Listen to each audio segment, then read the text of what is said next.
This is Harry Judd for Boxing Social. I'm delighted to be joined by Sonny Edwards here at Meadow Hall for the open media workout. Sonny, first time in person, mate. How are you?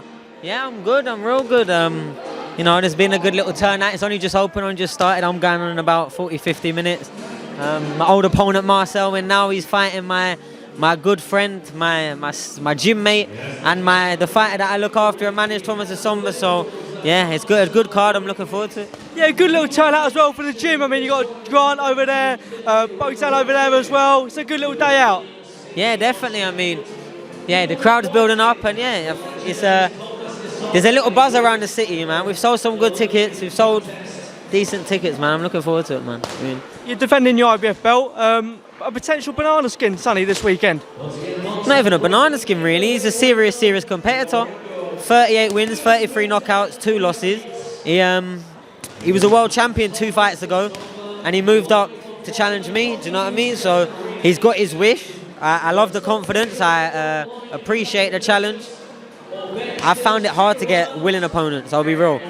Ricardo Sandoval was meant to be my manager for this fight. He pulled out and chose to fight a final eliminating the WBA. So he would rather fight 2 opponents for a world title than fight me. So that was meant to be mandatory. And then Martinez was meant to be a unification, Ring Magazine. He pulled out and asked for £1 million. Dalakain didn't even want to start negotiating. We had a slot, me and him, on the AJ Usyk card, and he didn't want to know. So, you know, getting the fighters in the ring's the hardest part. So, banana skin, I don't know about that. He's a legit, genuine fighter. So, yeah, it is what it is. He's a very big puncher, but I'm a very good boxer. I'm a very good boxer. You've been boxing for Steel City for a number of years, but it's the first time as a professional you've been boxing in Sheffield. My first time as an amateur or professional, to be honest. An amateur as well? I've never fought in Sheffield before. I fought in York, I think. I think York's the closest I've got. Buzzing for it, to be honest. Absolutely buzzing for it. And I'm glad to bring, you know, world title boxing to the city I live in.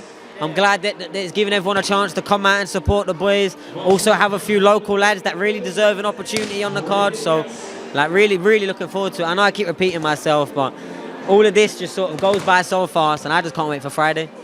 You mentioned you think Julio Cesar Martinez should be stripped of his WBC title. Just elaborate on that one, mate. Well, if he ain't going to defend it against no one, he's going to keep pulling out of fights, delaying his mandatories. It's just all long. He doesn't want to unify it. He wants, I don't know, he just wants everything in his favour. He's not a true champion, I don't think. He won a vacant title against someone my brother just beat. And then he looked like he was up against my brother, and then he had to hit him late, so yeah, he shouldn't probably be a world champion to start with, to be honest. Because if I had that WBC title when he boxed me, he never would have had it, you know what I mean? Is that still fighting that you'd be looking to in the future? Yeah, but I want 25% of the purse paid before I even sign. Seriously. I agreed terms, everything. Said I'll fight in the mountains of Mexico at 12 o'clock in the day. Anything they want, anywhere in the world. Everything they asked for, I said yes. All I asked for was a 20-foot ring and 100 grand extra, and they offered me the first time, and they said yes. So yeah, for me, he's just frustrating to even hear his name. Really, the eyes go on after this fight. Got to get through this hard fight, but the eyes go on to Bam Rodriguez. Martinez isn't even really in my thought process right now. Pro Bellum's Richard Schofer said you are one of the top 5 boxers in the world from pure skill. What do you think of that? Yeah, I think pure skill-wise, I'm definitely up there. And I think I'll prove it with my achievements. I think I'll prove it with my success and the fights I'm willing to take and the fights I end up winning. So I think I'll genuinely be one of the star attractions, even from the flyweight, but I'll be going up. If I can't get Bam Rodriguez or a big fight in the flyweight division, I'm moving up weight for a world champion there. And if I can't get them, I'm moving up again for a world champion there. That's just the way it's going to go. Away from the boxing, though, I mean, we've got to chat about the Twitter trolls. Sonny, what was it? The sunny side of social now, Pro Bellum are putting out on you. One of the good tweets I thought was good. Ageism and heightism are the 2 unmentioned types of everyday discrimination. For a short man, myself, I think that's quite good, mate. Am I lying? No, definitely not. I think it is. Because I think usually the offence comes in something that you can't change, right? Usually if you can't change something, people aren't allowed to comment it. I can't get no taller, do you know what I mean? No matter how hard I try. But you know what? I don't mind being small. I think a lot of people have complex, but if anything, you know, special things come in small packages, you know? I totally agree. Also, though, yeah, what do you make of some of the comments regarding your move to Pro Bellum and away from Queensbury Promotions?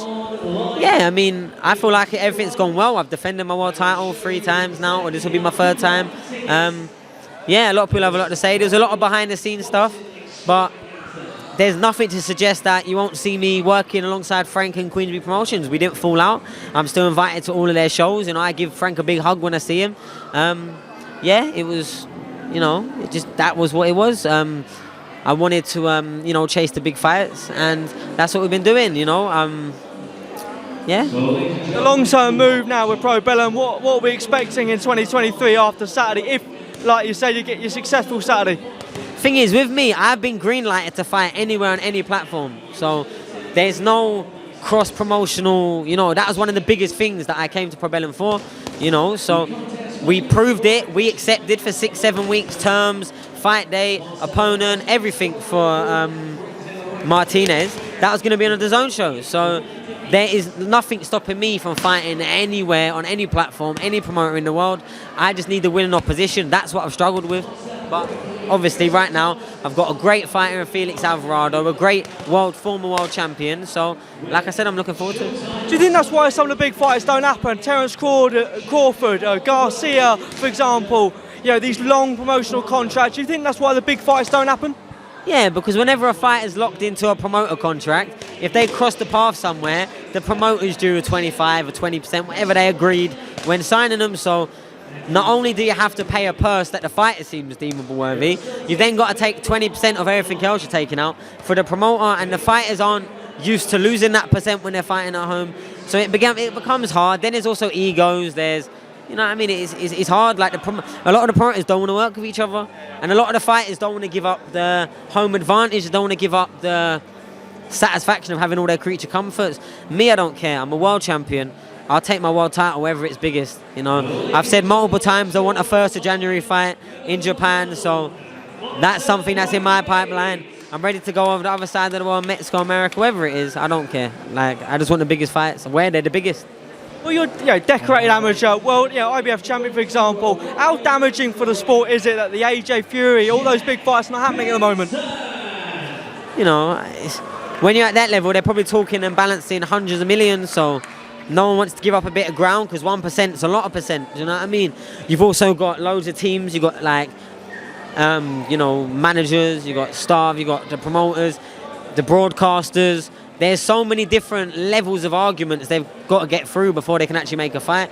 Half the time, 2 fighters probably do want the fight to happen, but, you know, it doesn't always work like that, I'm afraid. We haven't had you on the channel for a while. Do need to talk about other things than boxing. The Conor Benn situation. We've not had your comment on that on the channel, though. You've criticised UKAD before in the way they act, but what do you make of the situation at the moment with 2 failed tests by Conor Benn, as we know so far?